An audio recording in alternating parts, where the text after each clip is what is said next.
dejado para el final el tarot que me resulta más complicado reseñar, a pesar de que tengo una reseña ya de él en mi otro canal que estás viendo por aquí, que por cierto en este canal te enseño a leer el tarot por 6,99 manzanas al mes. Échale un vistacito a esta membresía porque está muy interesante y tienes como muchas ventajas más, como descuentos en mis consultas, acceso al círculo de mujeres, bueno, más cositas. No me quiero ir por las ramas porque hoy te voy a reseñar el otro tarot que tengo de los orishas, que es este. Te reseñé hace ya un tiempito, que lo tienes también por aquí disponible. El tarot fue brasileño. Es el primer tarot que yo tuve de los orishas y que me parece una joyita, es una preciosidad. Bueno, la verdad es que sí que tengo que decirte que tenía buena pinta, que me llamaba la atención, pero sí que es cierto que a mí las ilustraciones, lo que yo había visto así por Google y demás, no me llamaban especialmente, sobre todo porque la otra baraja tiene unas ilustraciones preciosas. Entonces, la presentación es maravillosa, como estás viendo. Tiene además un libro con bastantes explicaciones dentro, interesante para echarle un vistazo. Una hoja de ritual como para empezar a preparar la baraja y demás. Y trae luego esta especie como de mapa, te lo voy a abrir. Ya la estás viendo en pantalla, a mí no me ves, pero sé que a la imagen sí. Esto está emulando el tablero de los orishas, donde se hace la lectura con caracoles, con cauríes o con bucios, tanto en la santería cubana como en el candomblé, en el batuque y de más religiones afroamericanas. Entonces, a priori tiene muy buena pinta, una baraja que ya de entrada, viendo yo todo esto, no la puedo recomendar para principiantes, porque este tipo de barajas suman más si conoces a los orishas. Pero además, no solamente eso, el tarot fue brasileño también lo recomiendo para gente que trabaje con esa rama, aunque lo podría ver cualquier tarotista porque sigue, digamos, la correspondencia de arcanos mayores y menores. En este caso no, respeta los arcanos menores, pero no tiene arcanos mayores como tal. Y aquí es donde viene una de las dificultades, porque es cierto que es una baraja que cabalga entre oráculo tradicional y tarot por la estructura que tiene. Pero sinceramente es un tarot que yo lo trabajo poquísimo, incluso lo trabajo en conjunto con el tarot brasileño, porque entre tú y yo no sé por dónde meterle mano. Resulta sumamente complejo.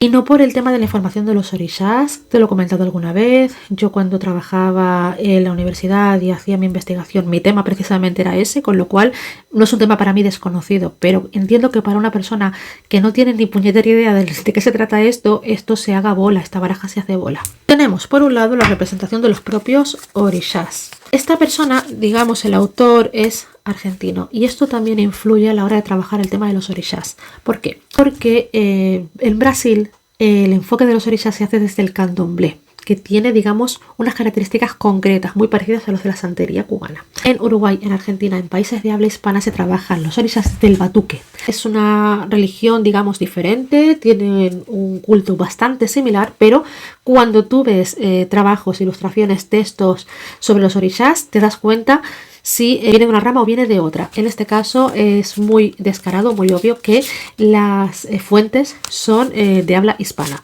que está muy bien también, pero eso también se delata. Sinceramente, a mí las ilustraciones no me gustan, no te voy a engañar. Son bastante gráficas, pero no me gustan.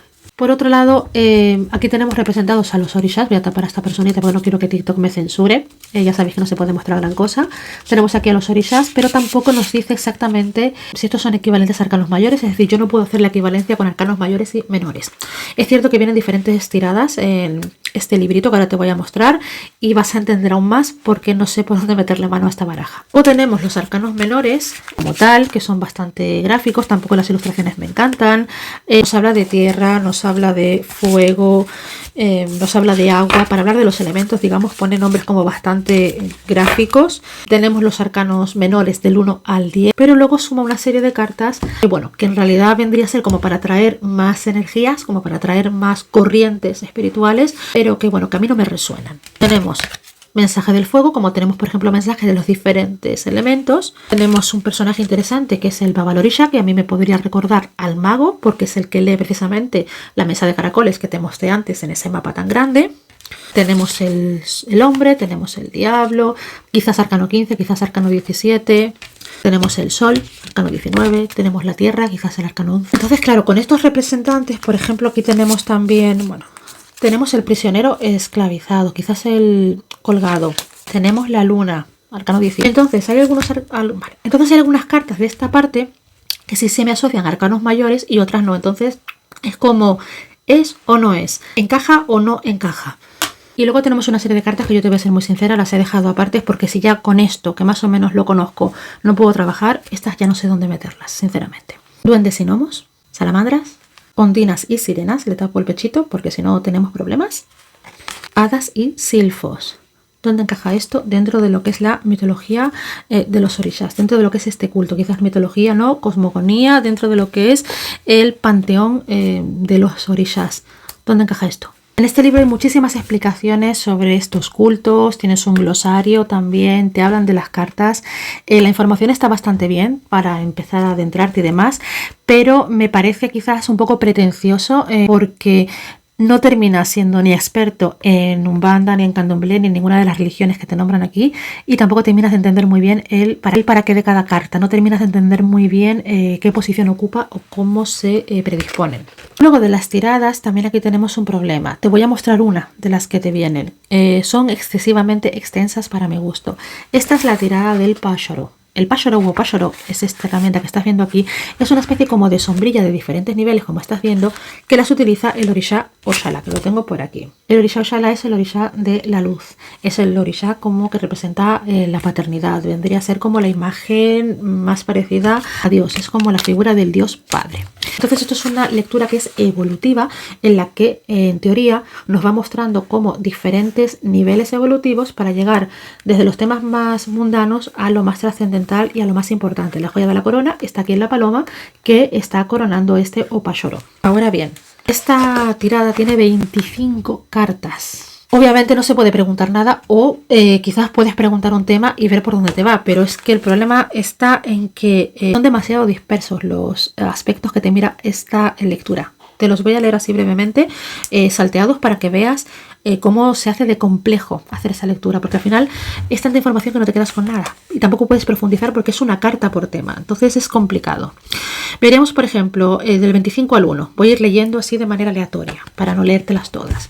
El contexto, medio ambiente y sus influencias, fuerzas positivas o negativas, lo que debemos aprender, lo que convendría reestructurar y modificar para nuestro beneficio, tu carrera o tu profesión, las dudas o negatividad del consultante, lo kármico, los temores y lo heredado, la superación del mal karma, cómo corregir o superar nuestras necesidades, la transmutación, los cambios, lo económico, los socios y amigos, enemigos y rivales, lo comercial, el trabajo, la productividad, la pareja, el matrimonio y los sentimientos, la resolución en la cúspide y el futuro lejano. Además está todo mezclado porque en el primer estadio, digamos, donde está lo más inferior, te aparece lo que debemos aprender y casi al final, llegando a la cúspide, aparecen los negocios y las transacciones y los acuerdos. Entonces, a lo mejor en una lectura un poco más espiritual, yo pondría los negocios hacia abajo y lo que vengo a aprender en esta vida un poco más arriba. Entonces tampoco termino de entender muy bien cuál es el cometido. Y lo explica, pero será que yo no lo entiendo. Entonces, a mí sinceramente, yo he probado a hacer esta lectura y a mí se me hace bola y además me cuesta verlo con esta baraja. He probado a hacerla incluso mezclándola con el tarot de los orishas y me parece algo inviable. Porque, a ver, yo te puedo hacer una lectura astrológica que dura unas 3 horas y vemos tu mapa astrológico, pero hay una coherencia. Vamos viendo casas, vamos viendo, digamos, todo lo que aparece. Vamos analizando dentro de una coherencia simbólica y de contenido. Te puedo hacer una lectura de la fecha de nacimiento, que también es una lectura elaborada, pero que te da muchísima información. Pero esto a mí se me hace bola, se me hace pesado y sinceramente no lo entiendo. Me da mucha pena porque es una baraja que para mí prometía mucho. Me da mucha rabia porque además fue un regalo. La persona que me la regaló me dijo: a mí no me ha enamorado, pero dale, échale un vistazo, dale tú una oportunidad. Le dije: no, me la quedo, que me llama la atención y demás, pero cuando la he puesto en marcha, pues no me llega. Es una baraja que no la uso porque es que no me llega. Entonces, sinceramente, no se la puedo recomendar a un principiante, pero es que no se la puedo recomendar a nadie. Entonces, por favor, si conoces esta baraja, si la utilizas, si me quieres dar algún tip para ver cómo ponerla en camino, porque no lo encuentro y mira que la he manoseado, he leído el libro y sinceramente de las barajas que tengo es la única que no te voy a decir eso de si se te ocurre una pregunta, o mira, si se te ocurre una pregunta a lo mejor hasta soy capaz de encaminarla y todo, no lo sé. Lo dejo a tu criterio, te leo en comentarios y cuéntame también qué te ha parecido.